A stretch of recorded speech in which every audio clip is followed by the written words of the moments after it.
Brainworld is one of a kind.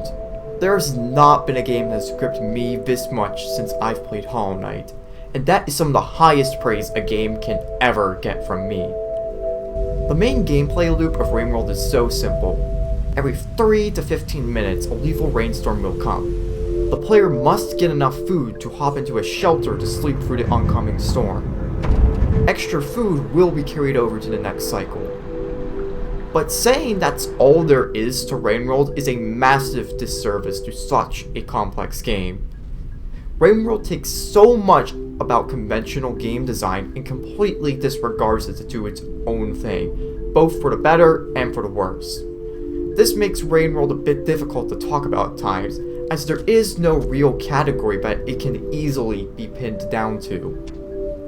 The best way for me to express what kind of game Brainworld is by first defining what it's not.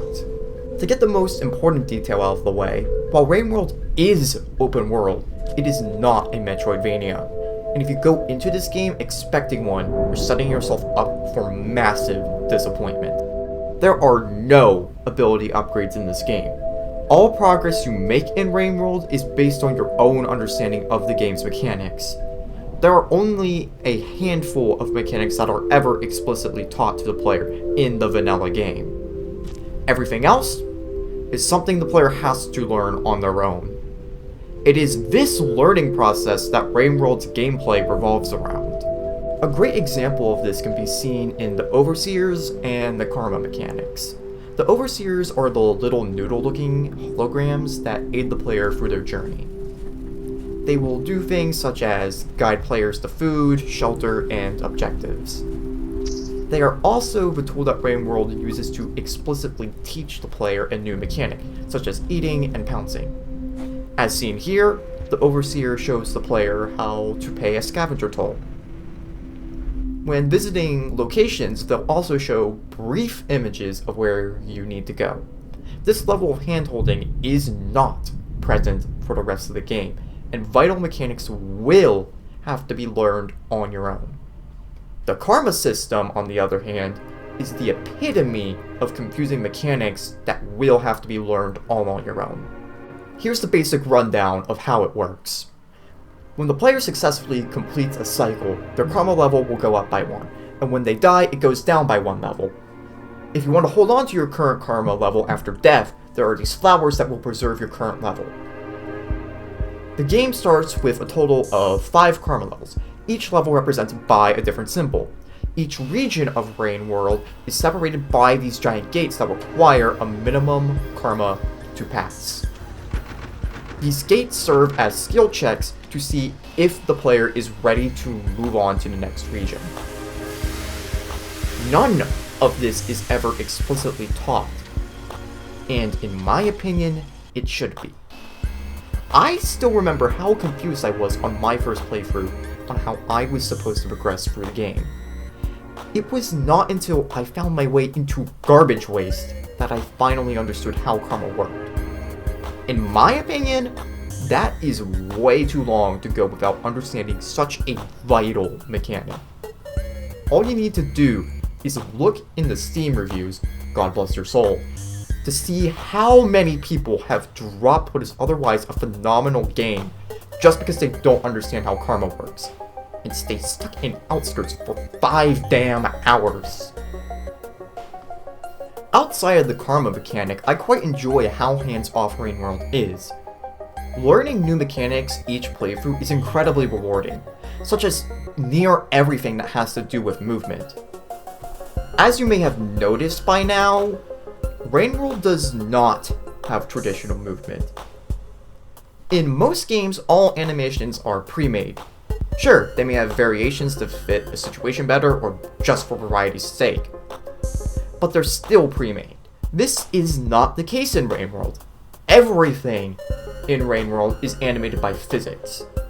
There are a few basic movement options that are available by simple inputs such as pounces, flips, slides, and rolls, that when combined with each other and game physics creates one of the deepest pulls in move tech that I have seen in a game.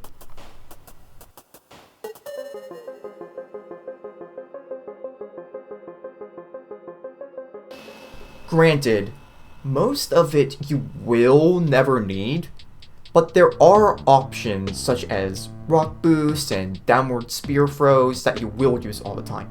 These two interactions are also great examples of how the player can use items to make traversing easier. Spears can not only be used for combat, but can also be used as makeshift poles to get to out-of-reach areas. Throwing an item while jumping gives the player a boost to cross larger gaps. It can be awkward to get used to, but once you figure it out, it feels incredibly satisfying to move through the world. Even once you have a grip on the movement though, it is still one of the main challenges that you will face. With plenty of death pits and unique situations, yes, that is a grappling hook. My only real gripe with Rain World's movement is its camera. Unlike most modern platformers, Rain World has a fixed camera, which makes it difficult knowing if you're about to overshoot your jump, and occasionally throws you off mid-jump as well. The other main threat you'll face each cycle are the many creatures that inhabit Rain World. Unlike most games, Rain World actively tries to simulate an ecosystem. While you can learn where certain creatures generally like to hang around, you can never know where their exact spot is. Rain World achieves this by always simulating every creature's interactions within a certain range from the player. This randomness does mean that you can get yourself stuck into unfair or just straight up impossible to win situations. However, as much as there is so much random bullshit working against you, there is an equal but opposite amount of random bullshit working with you. It is important to remember that in Rain World you are nothing more than another part of this ecosystem, and that if creatures find another to feast on that is closer to it than you are, the creature will go for that one instead. Sometimes, the creature hunting you will become the one getting hunted. Here's an interesting fact about Rain World. With each creature bite, there is only a chance that it will kill you. When that happens, you will hear 2 drum beats. But, if you only hear 1 drum beat, it means you're still alive. This means there is a chance to get yourself free from whatever maw you're stuck in before the creature drags you into its den. This situation is most common with lizards who will fight for you.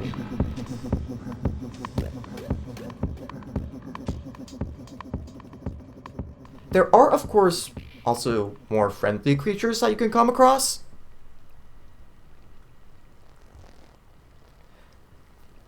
Okay, friendly may not be the right word. No. The real word would be exploitable. The squid cicadas can be used to get extra height when jumping, and jetfish help you zoom through the water. But then, there are the scavengers. They are by far the most complex creatures in the entire game. The scavengers operate off of a reputation system that increases as you help them doing things such as gifting items, trading, paying tolls, and saving them from other creatures. Having a good reputation with the scavs causes them to behave more friendly towards you, and decreases the chance of them randomly spearing you to death. That will still happen, it's just less. But anyway, if you don't have a good reputation, well, that's a discussion for later. As I mentioned earlier, when discussing the movement, there are plenty of tools for the player to use as well. You can hold a total of 3 items, 2 in your hands and 1 in your stomach. Don't think about that too much. There are certain items that do limit what you can hold though, such as when grabbing onto other creatures, and more spoiler-heavy items. A good non-spoiler of this is the spears. You can only hold on to 1 spear at a time by default. This is not much of a problem though, as the best way to deal with lizards is by first throwing a rock at its head to flip it over, and then throwing a spear into its underbelly. Now you may ask, why is this important? Well, that is because many of Rainworld's creatures have weak spots that can be exploited in combat. If you have the right tools, that is.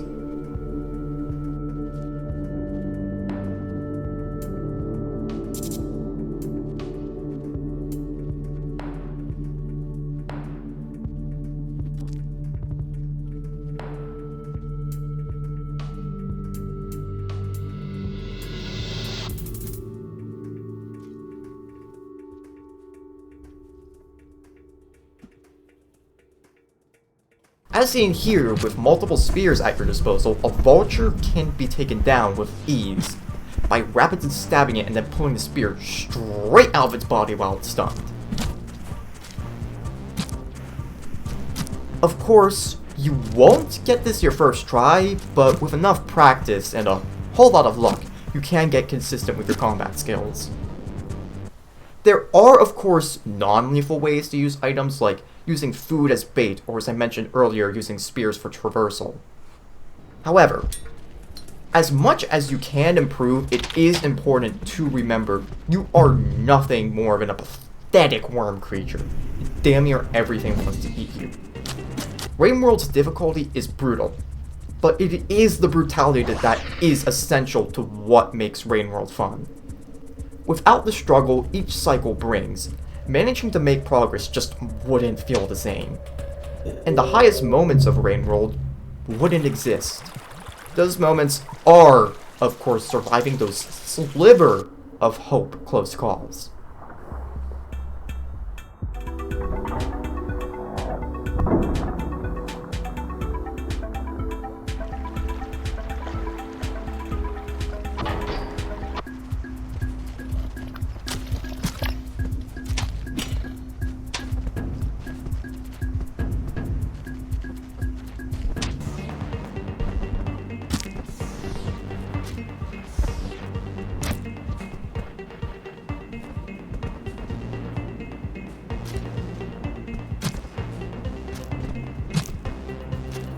If Rainworld's brutality is not your speed, or if you want to jump straight into the depths of hell, there are 3 different slugcats that you can choose from in the base game.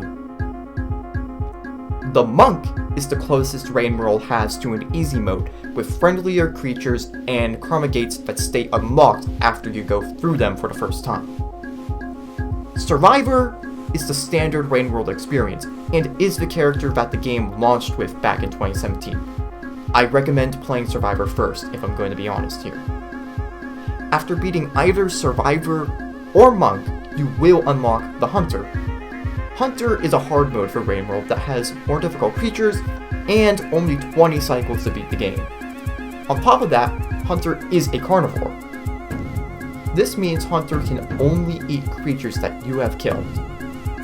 You still can eat batflies and blue fruit, but they only give 1/4 of the food pit. To help counter the difficulty added, Hunter can move faster and can hold a spear on its back. They deal extra spear damage as well. Personally, of the vanilla slugcats, Hunter is my favorite one for both its gameplay and its story. I find the tension of each run wondering if you'll make it to the end while simultaneously completing your mission to just be so captivating.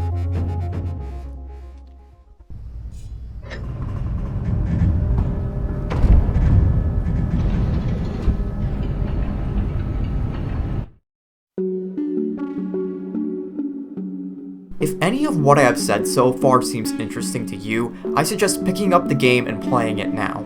There will be spoilers from this point forward for both the base game and its DLC.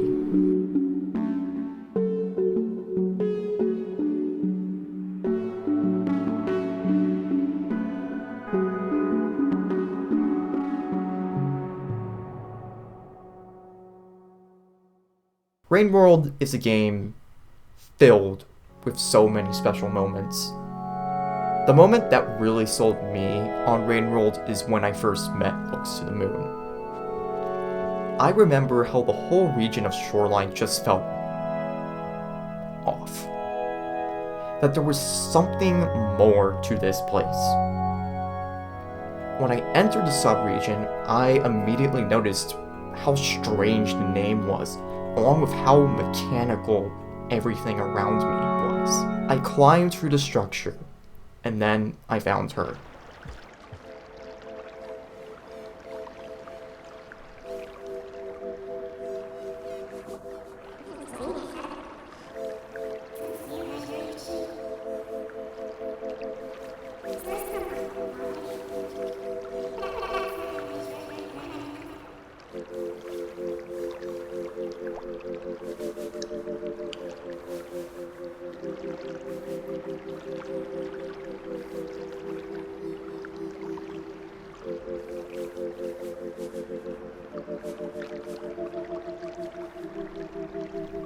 I was confused at what was before me. I noticed these white glowing things floating. I was hungry. The storm was close. I killed her. I slipped that cycle away and knew I just did something horrible. I now knew there was so much more to this game than I ever thought. With my guide gone, I stumbled my way through Shaded Citadel, confused by why the place was so dark. I passed through memory crypts into the leg. The name confused me, but I didn't think much of it.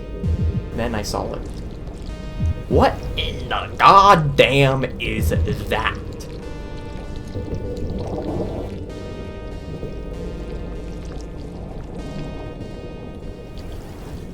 Fortunately, I did pick up that thing is blind quite fast. The next detail that confused me was the fact that this place didn't have rain and instead turned into a bug zapper at the end of each cycle.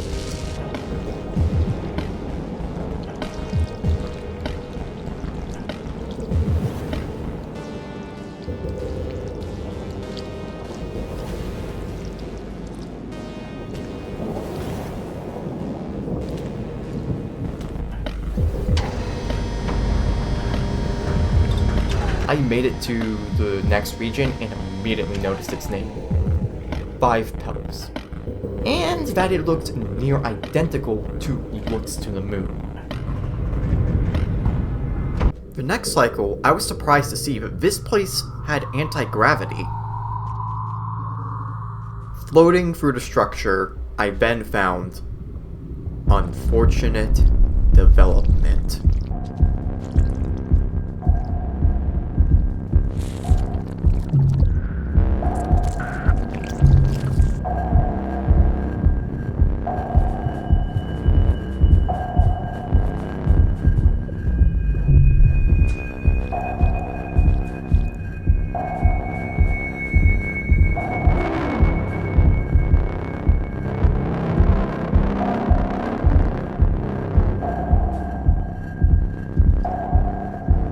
The memory complex was heaven in comparison to what I just went through. What followed is something I don't know how to describe with how it made me feel, other than just being absolutely stunned. It's better just to show it.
I followed his advice and went to the farm arrays. I already knew about the entrance because I went there by accident and immediately died of wormgrass, but that's unrelated. The deer there may have pissed me off, but I was just stunned by the scenery.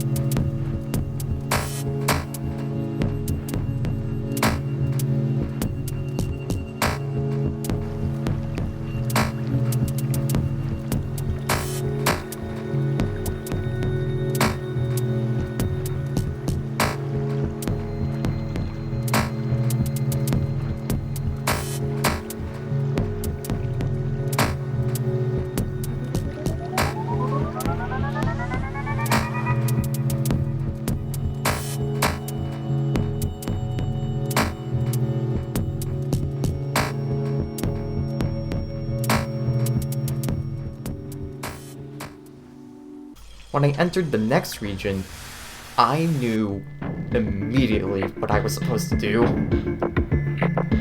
I took that leap and landed straight into an echo. It spoke of a void, and I was confused by what it meant. I continued through subterranean and into the tight pipes of filtration system until the pipes gave way. When I first met Moon, I just knew that there was more to this game. And well,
after beating the game for the first time, I immediately bought the Downpour DLC and started a second playthrough.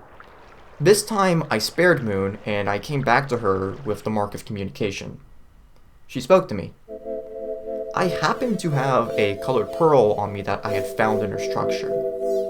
I figured that the scabs would value it more than the generic white ones. And just to see what happened if I gave her an item, I dropped it. This is how I learned about Sliver of Straw.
won't do a lore summary here, as there were videos that do it way better than I ever could, but that pearl reframed the entire game for me. I continued and finished the game again before starting the Downpour Slugcats.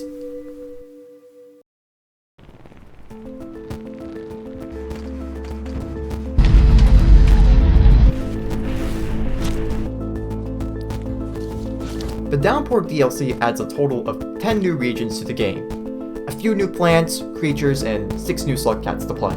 Due to the nature of the Downpour DLC, I wanted to leave discussing it for a more spoiler-heavy part of the video, as the Downpour DLC adds more of a traditional story to the game. While Vanilla Rain World has very strong world building and lore, there's not much of an active story playing out in real time. You are just a pathetic rodent that occasionally stumbles into horrors way beyond your comprehension. The closest it ever gets to really making you feel like a main character is with Hunter and their mission to save Moon. Even then, you still are just a tiny pathetic creature with some mystery illness that will kill you in 20 seconds. Having more of a structured narrative means a little bit more of a main character feeling is present. Personally, I don't mind this, but I know there are people that do care, and that whether or not you like the Downpour DLC will be defined by what you enjoyed about the vanilla game. As I discussed earlier, I love Rain World on a pure gameplay level first, with aspects such as its difficulty, exploration, item uses, and how open the game is. The Downpour experience for me delivers on that brutal gameplay experience that I'm looking for, and adds plenty of new regions for me to explore every corner of. That being said, I would like to give one last spoiler warning before I discuss my own thoughts, because I will be giving away major spoilers for the Downpour DLC. The first Slugcat you can play as is the Gourmand. The Gourmand is rotund, and all of their gameplay orbits around that. They could do all the things you would expect from that kind of character, such as crushing things with their weight, being capable of eating anything under the sun, vomiting, 3 times the spear damage, larger throw boost, crafting, and of course, creating life. So many normal abilities, but what do they come at the cost of? Your stamina. While the Gourmand can be a complete warrior of a Slugcat, they are both slow and tire out much faster than any other Slugcat in the game. This doesn't make them unplayable, but just slow compared to everyone else. If you play smart, the Gourmand's downsides can easily be navigated around. The Gourmand's abilities may seem complex, because, well, they are, but they are the first Downpour Slugcat for a reason. This is because Gourmand shares the same point in the timeline as Hunter. Being set in a familiar part of the timeline allows Gourmand to showcase all the changes that Downpour brought to the vanilla campaigns. It is also important to know that Hunter, Gourmand, Survivor, and Monk share the same regions. This means that the 2 regions that Gourmand's campaign showcases can be accessed by the 3 vanilla Slugcats. Gourmand also introduces alternate endings besides Ascension. Instead of going to the depths, 5 Pebbles calls you fat, and then tells you to leave his whole facility grounds. He then unlocks a new gate in Subterranean that leads to a new region. It starts as a murky green abandoned railway, and dark drainage tunnels. There is a radio station looking upon a wall. Going down past a scav toll, you rest for the night in one of the largest shelters to exist. You climb a set of perilous poles to be met with the beauty of outer expanse. It's all so alien compared to the concrete jungle that you have gotten so used to. As you get further in, the more familiar it gets, and you find the tree. Yes, that is the tree at the start of the Survivor and Monk campaign. The first time I beat Gourmand, I was just in shock at what I had found. In that moment, Rain World felt so much larger, just as when I thought I was finally getting familiar with the game. The Gourmand has one final feature that makes them stand out, and that is their food quest. The food quest requires Gourmand to eat various foods and creatures across the world. There are hints in the game that show the recommended next food item to eat at the bottom left of the screen. For the more difficult creatures, you're given a choice of 2 different creatures. For example, you have the absolutely horrid choice of eating an aquapede or red centipede. When completing the food quest, you unlock slug pups. Slug pups allow you to adopt the burden of being a parent. Every time I find a slug pup, I promise myself that I won't get emotionally attached to it, but then I do. Then they die, and I get sad. Slug pups are only available for Gourmand and the vanilla slug cats.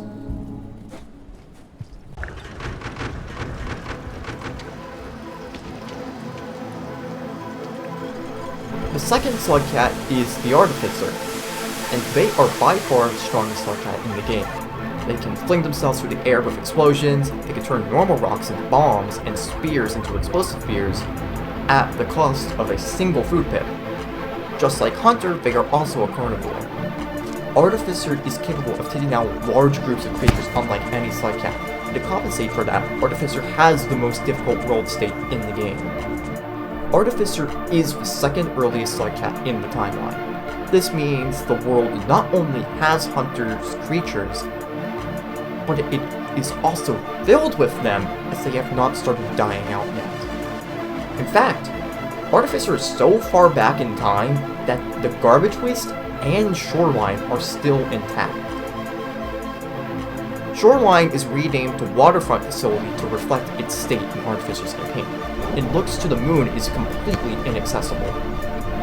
Drainage System also has varying water levels as well, but that change is made more to accommodate Artificer's water allergy. That downside may seem devastating, but it never becomes too large of an issue due to both Artificer's movement and world changes. The real brutality of Artificer comes from more than the world changes. It comes from being at war with the Scavengers.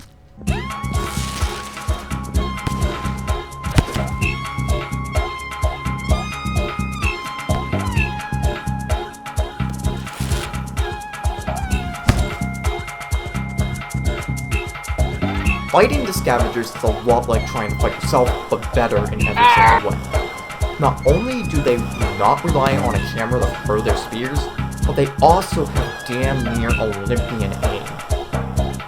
Getting killed by a creature just off screen was already a little frustrating, but dying to the same scav 3 times in a row can get infuriating. It doesn't help that the scavs never travel alone as well, and before you know it, you could be fighting a whole scav tribe at once. Now, it's important to state, the combat does feel great in this moment, but it does not change how much it sucks to get killed by an off-screen spear. Like your 20th death to an off-screen spear, you will hate the scavs damn near as much as Artificer does. Of course, that perfect hatred leaves both you and Artificer stuck at the lowest karma. Fortunately for you, a Scav Corpse with the appropriate karma level will open a gate.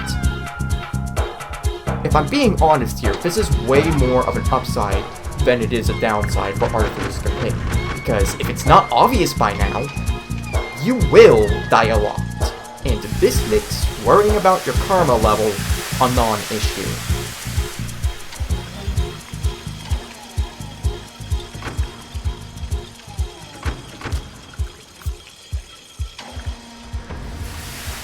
Artificer's main goal is to simply just kill as many scavengers as possible as revenge for killing their kids. This is what they were doing at the start of the campaign until they come across a strange device.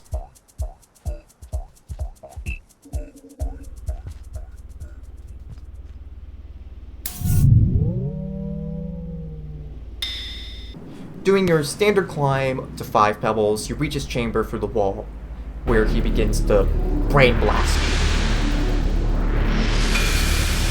He then reveals that the device you found is a citizen ID drone that can let you into his city, and that the leader of the local Scav tribes resides in there.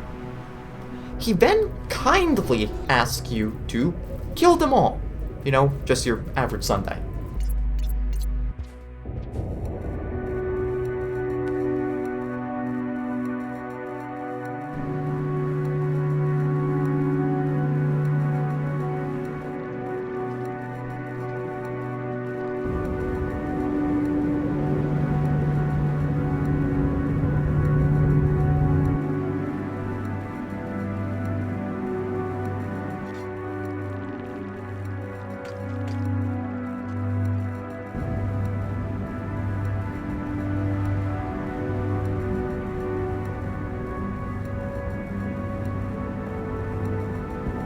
Entering Metropolis for the first time is such a special moment.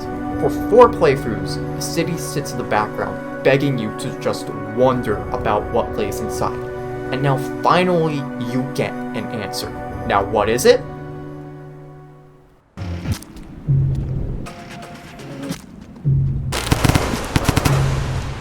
Scav Hell.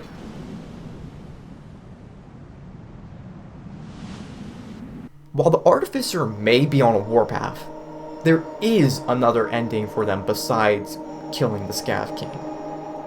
Within Metropolis, there is an echo that suggests you find another way before damning yourself to an eternity of hate. As this suggests, Artificer can still access echoes. However, it is different from every other slug cat. For Artificer to get an echo, they must do the standard process of finding the room first to summon it in, and then come back a later cycle at max karma. What makes them different is that when they still don't have the survivor karma level, they must have eaten a karma flower as well. If you're going for all echoes, I heavily recommend starting with the Shaded Citadel and Chimney Canopy echoes first. With speaking to all echoes, it puts Artificer 1 level below max karma.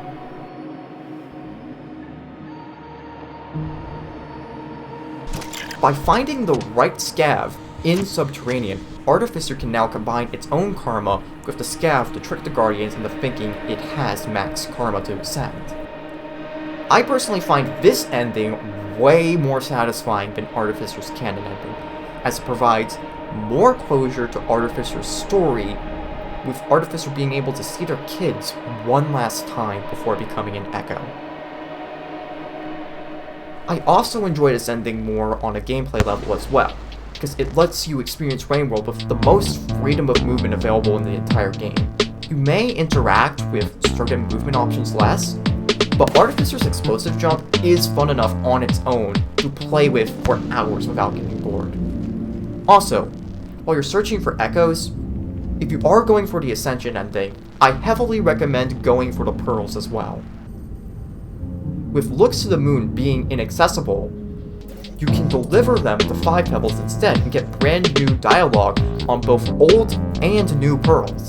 Artificer's canon ending has you ignore the Echo's advice and continue through Metropolis into the House of Braids. The House of Braids is an intriguing building, as in the lore pearls, it is stated to have political importance in Benefactor Society.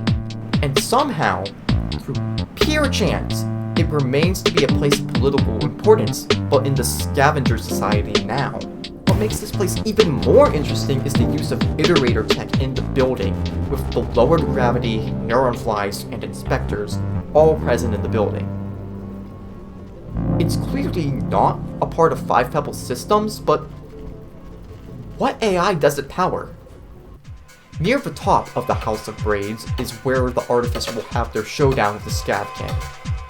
This is Rainworld's one and only attempt at a boss fight, and thank God for that. This fight is either a complete nightmare or absolute pushover due to the nature of how random Rainworld's AI can behave. When the Scav King is killed, we get a few images of Artificer killing a few more Scavs and brandishing the Scav King's mask. Any karma gained is then removed before the credits roll. For me, this ending just does not hit the same as Ascension, and just leaves me with a hollow feeling of my struggle just not being worth it. Granted, this does play into the greater themes of Rain World, but it doesn't change how I feel about this ending. Despite my many issues with Artificer, I did still have a good time with them, and I would not take it back. They are my most played DLC Slugcat for a reason, and that's because they can be really fun, but the campaign unfortunately has some real low points.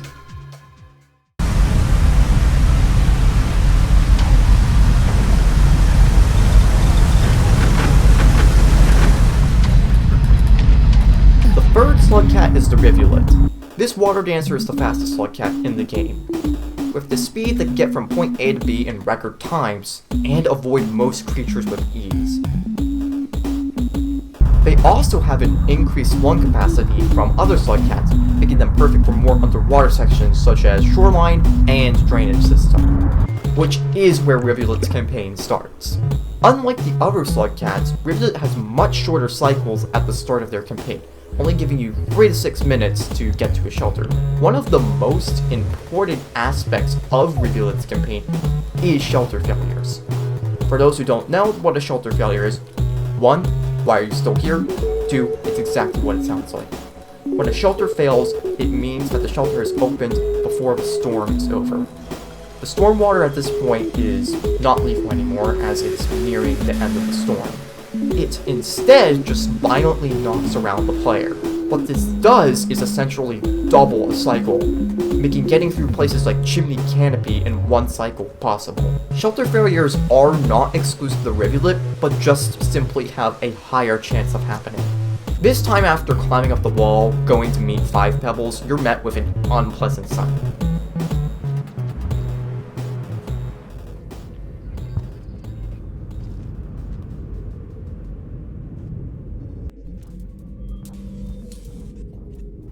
I hope you liked Unfortunate Development because that is how all of 5 Pebbles is like now, with its name being changed to just The Rot. Where Unfortunate Development once was, is now replaced with the most horrific subregion called Depths. In this section, you're tasked with ripping out 5 Pebbles' last working Massacre faction set. Floating through the rot can be a harrowing experience, praying that the gravity does not go out while you're above a Daddy Longleg. It is fortunate that Daddy Longlegs are blind because they are everywhere in here. It does not help that more than half the walls in here can eat you as well. The region does get easier though when you do rip out 5 Pebbles falls. The rare fraction cell allows you to control gravity at your own pace, make you jump higher, fall slower, and zoom through water. This also brings cycles back to normal length. From this point you are tasked with delivering the rare fraction cell to Moon. This time though, it is not as easy as delivering Pearl. When listening to Moon, she directs you to a new region.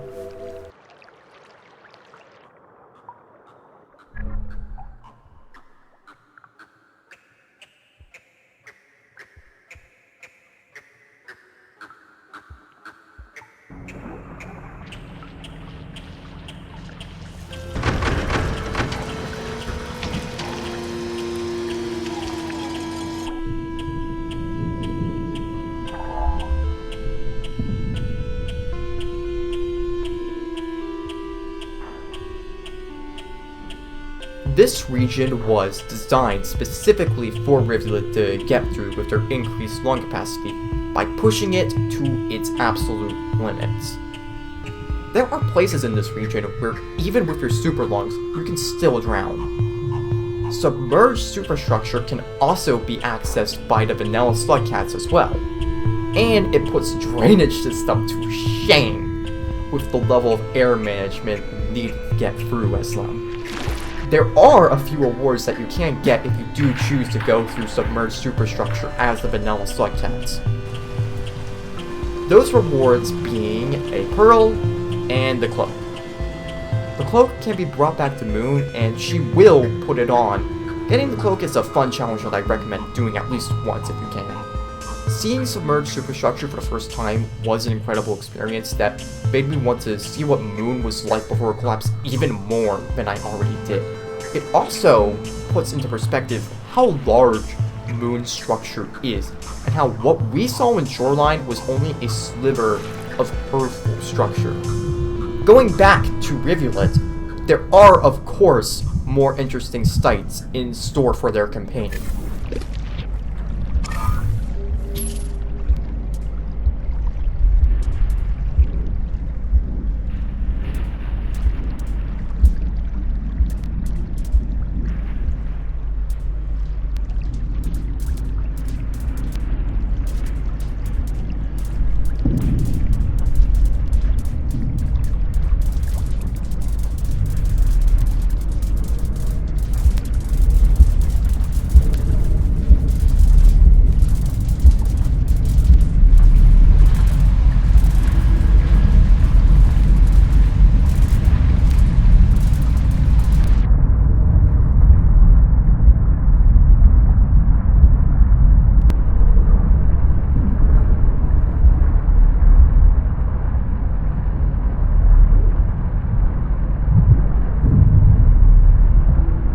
When they deliver the rarefaction cell to Moon's heart, Rivulet is pumped out into Bitter Airy.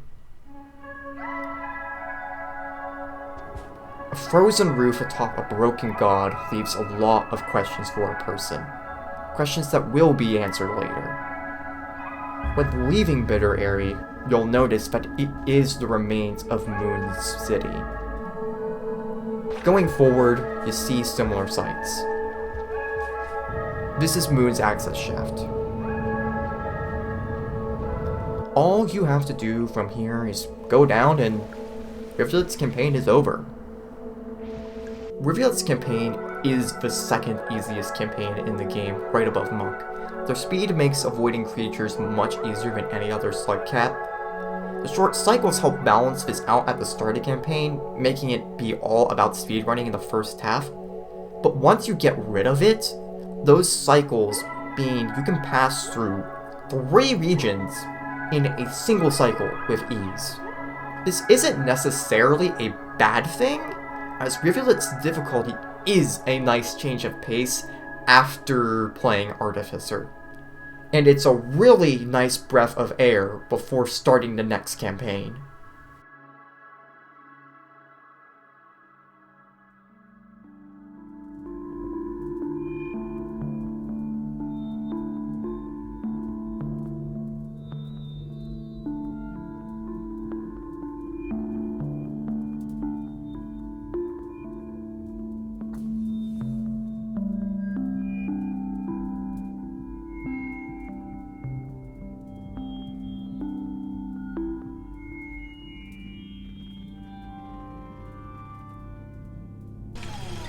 The fourth Slugcat is Spearmaster.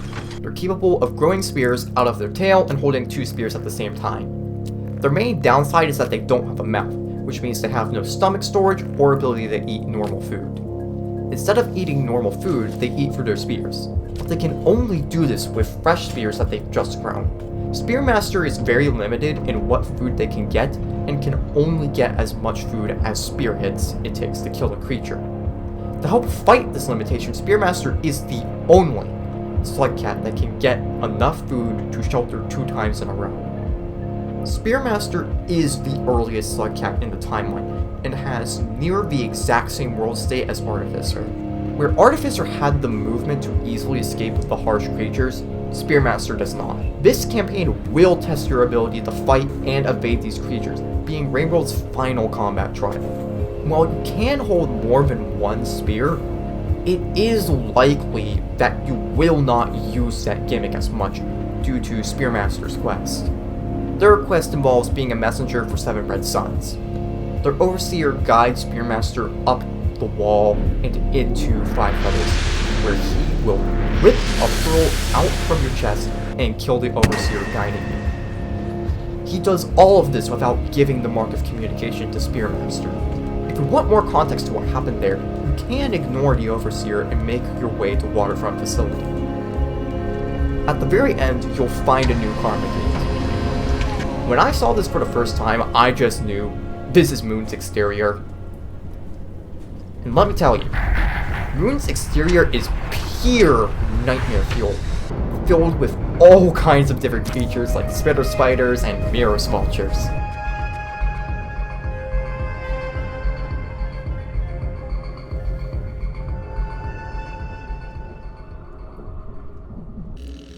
Once you get inside of Moon's structure, it is such a surreal experience.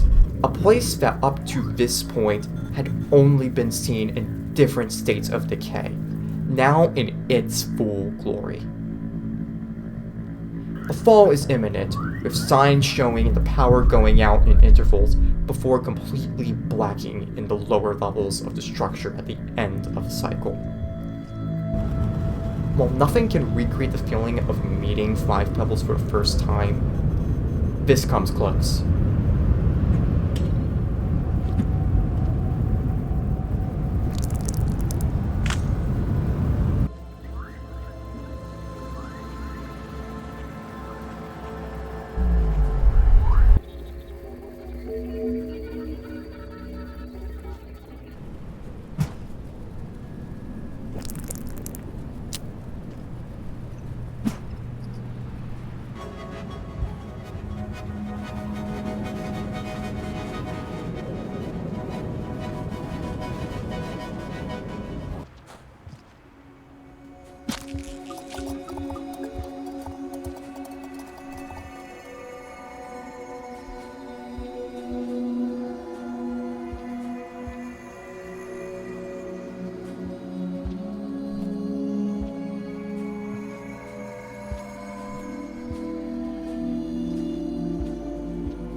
Putting things together, it is obvious that the pearl you delivered to Five Pebbles needs to be brought back to Moon. Depending on how many passages you have stocked up at this point will determine what's the best course to take. What I tend to do is get 2 passages. After I meet Moon, I will then go to Five Pebbles through the Precipice. The Precipice is a sub-region that connects Waterfront Facility to the exterior that is only available for Spearmaster and Artificer. For Spearmaster, the platforming here is harrowing, with many death pits that sit underneath finicky pole jumps. For going to Moon first, you are rewarded with getting to know what Five Pebbles said to Seven Red Suns, and he is pissed.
Getting the context on my second Spearmaster playthrough was worth it, as we got to see a side of Five Pebbles' character that is not as visible in the other campaigns. To the other Slug Cats so far, he seems so calm for the situation that he has gotten stuck in, that it makes seeing him this angry just frightening. By the time the other Slug Cats get to him, everything has already happened. Moon fell, the rot spreads, and time has passed. Time for him to reflect on his actions and his regrets. Regrets that in Spearmaster's time, he's in the middle of making. As much as you wish you could help him, you're still just a pathetic worm creature and you alone can't stop fate. Making your way out of his chamber, you can deliver the pearl back to Moon. I always tend to use my first passage on this return trip to save time. She tells you to take it all the way over to Sky Islands, to broadcast it on the last working communication array. This is where I use my second passage to save time. I wouldn't call traveling with the pearls necessarily bad, but just time-consuming, as it becomes very easy to lose it, and then you have to restart the whole cycle. I find Spearmaster's and Rivulet's ending to be so moving. What I love so much in Spearmaster's ending is how even when facing the brink of death, Moon manages to hold on to her kindness for both her friends and the world around her. She puts so much faith into the paws of such a small, insignificant rodent to send such an important message. At this point, her collapse is inevitable, and she is desperate just to say goodbye to those she cares about the most. I love Rivulet's ending for similar reasons. Five Pebbles, understanding how dire his situation is, finally realizes how special his connection is to the lesser life forms around him. He swallows his pride and asks a lesser life form to give his heart to Moon. The 5 Pebbles of Spearmaster's time would have never lent his heart out, let alone have a lesser life form deliver it. 5 Pebbles has changed so much, but it does not change what he did. That is why I love when Moon finally reaches out the 5 Pebbles at the end of Rivulet's campaign, that she forgives him. Even after everything he put her through, she is still 5 Pebbles' big sis, and she will always try to be there for him.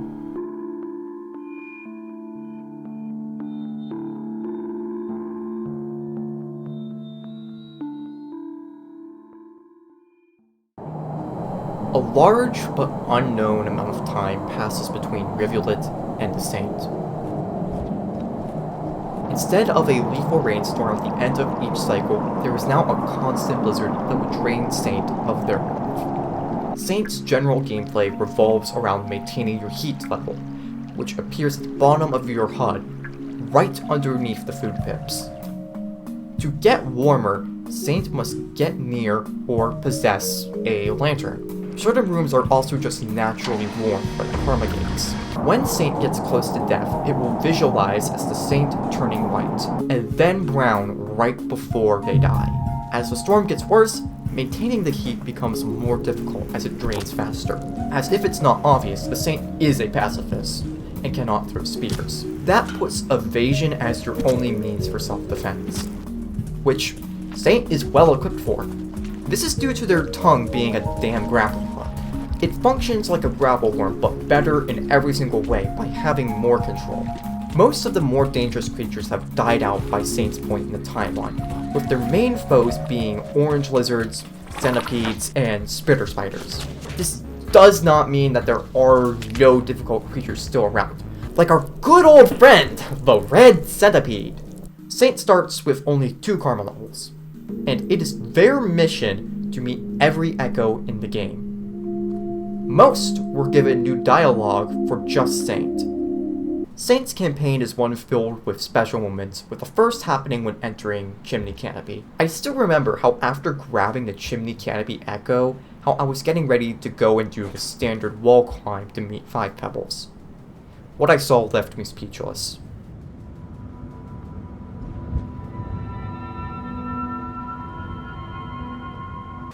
After getting more echoes, I found myself entering Drainage System with intent of using it as a shortcut from Chimney Canopy Garbage Waste, while on my way to the Shaded Citadel Echo. What I found was an oasis.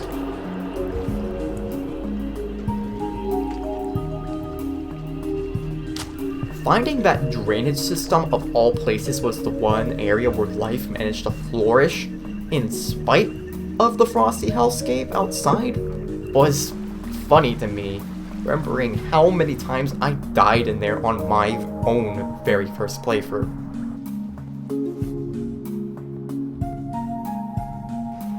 The name is appropriately changed to Undergrowth. However, what happened to Drainage System though is nothing in comparison to what happened to Shaded Citadel. On the far left side, everything seems in order, till you're greeted by 5 Pebbles Wall.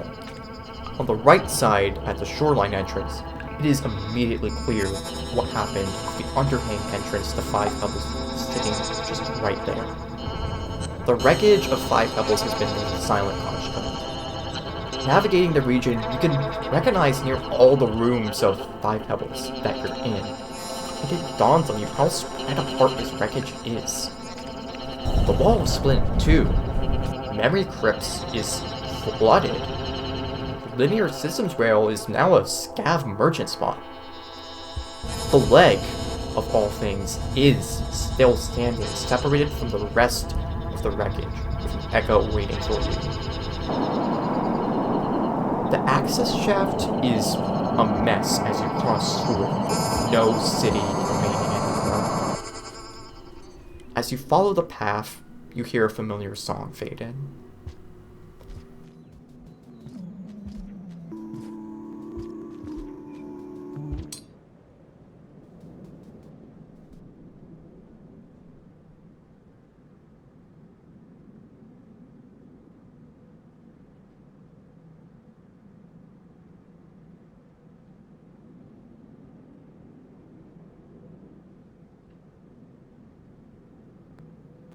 there's not much you can do for him now, besides just comforting him.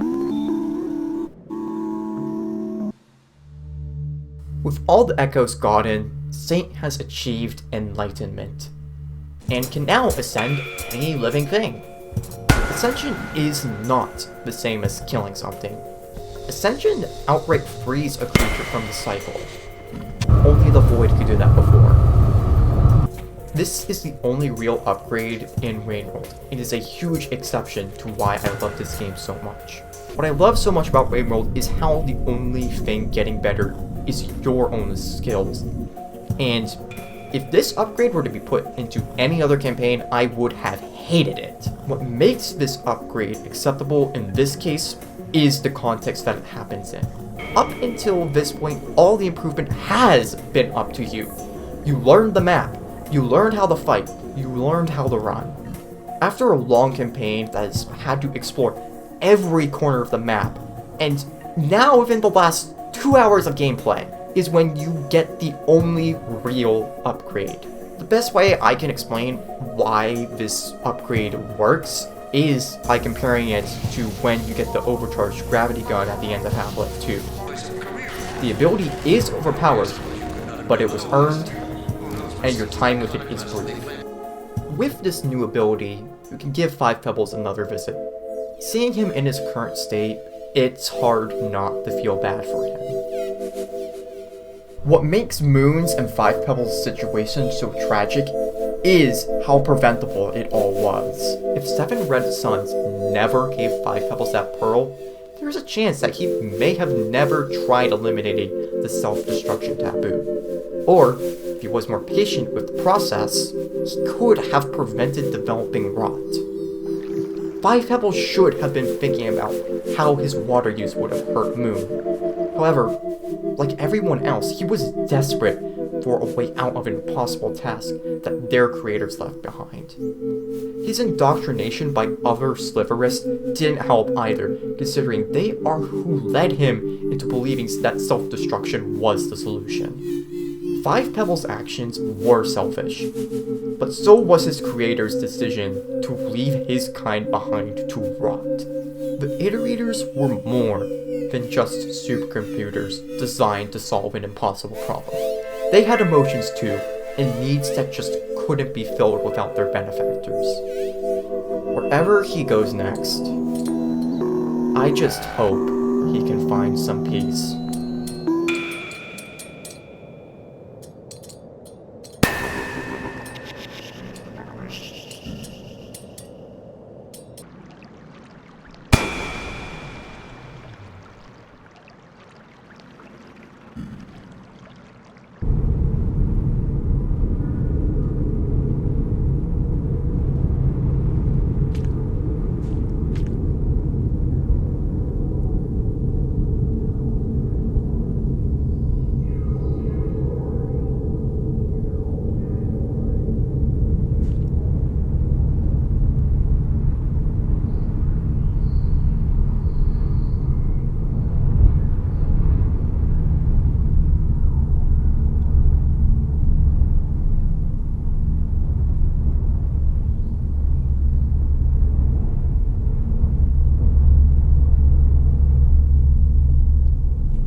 The ending to Saint's campaign is divisive, with the final region.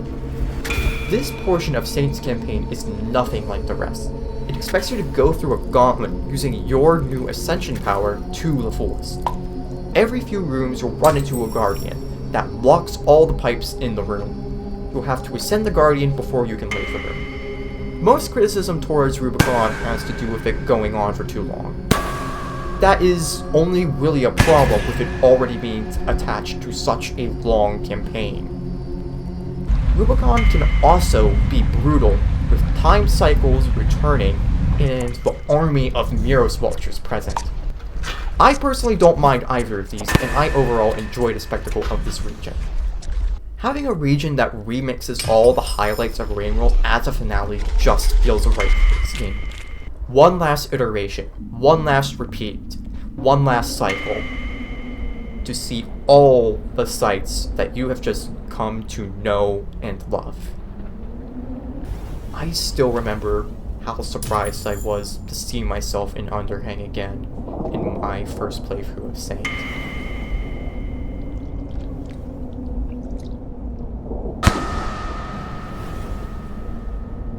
When I saw the recreation of Five Pebbles entrance, I knew where this was going.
To me, this scene is a great representation of why we shouldn't worry too much about what happens to us after death. There's no way for us to ever know these things, and even if someone were telling the truth, there's no way for us to separate it from the lies. While Ascension in Rainworld is not death, and more a rebirth into somewhere else, it still is treated as some form of afterlife that needs to be obtained through religious practices. The saint, in this case, is meant to be a messiah, cursed to its own cycle descending until every creature to ever live has been ascended before it can finally rest. While saint may not fit the triple alternative to a T, they do echo it.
This ending got a tear out of me. The only other game to get that reaction out of me before was the pacifist ending to Undertale. That got 2 tears. But both games left me with that extreme emptiness that fills your soul after finishing a good game, with the crushing question of, what's next now? Considering my playtime, I found more than enough to do. Of course, I have replayed this game a million times by now, but RainWorld also has plenty of side content to get into. The main ones, of course, being Expedition and Arena. Expedition is a mode that spawns you into a random shelter with a list of goals to complete, and if you die at the lowest karma level, you have to start from the beginning.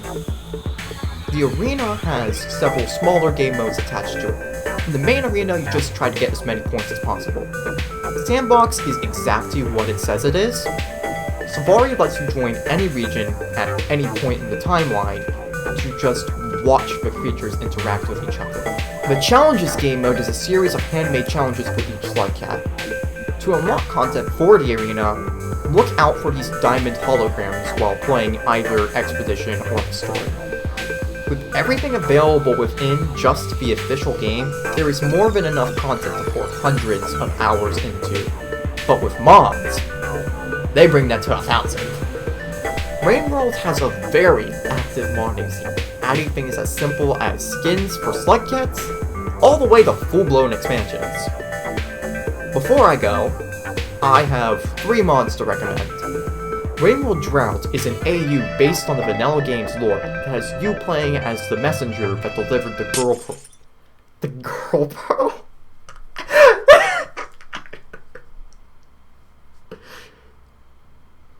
It's just the fucking pearl that changes your pronouns. Let's restart that. That's staying in. That's staying in. RainWorld Drought is an AU based on the Vanilla Games lore, that has you playing as the messenger that delivered the gold pearl, the 5 Pebbles. It adds 4 new regions, with one of them being Looks to the Moon pre-collapse. The new Slugcat is called the Wanderer and has an ability similar to Artificer's Blast Strike. There are now lethal rainstorms mid-cycle as well. The whole mod is just so well put together, but there are some writing choices that I'm not the biggest fan of. Something about the characterization of 5 Pebbles just feels wrong. It's just not enough of a jerk. Writing aside, this mod is worth checking out for all the new places it adds to explore, along with the new Slugcat. The Sunlit Trail is a mod pack that adds a collection of new regions with the goal of making a large chunk of the world beyond 5 Pebbles facility grounds explorable. All of the regions added are genuinely gorgeous, and add new environments that RainWorld just hasn't had before. There are plenty of new creatures added as well, with some of them just being pure evil. I want to have words with whoever made white silent lizards. There is also, of course, the main attraction, that being a new iterator. RainWorld Meadow is a mod that adds online multiplayer support. Right now, not every campaign is supported, but a project like this is one of the most ambitious mods to tackle for RainWorld. The mod even adds a whole new game mode that is just meant to be a social space to casually explore RainWorld without any threats. The mods I've shown here are only the tip of the iceberg for RainWorld modding, with there being plenty more to find on your own. As of writing this, the Watcher DLC has not been released yet, but a few of the most popular region mods have been integrated into it as well. Hell, the whole Downpour DLC also started as a mod before Akapara, or however the hell you pronounced it, hired the entire team making it.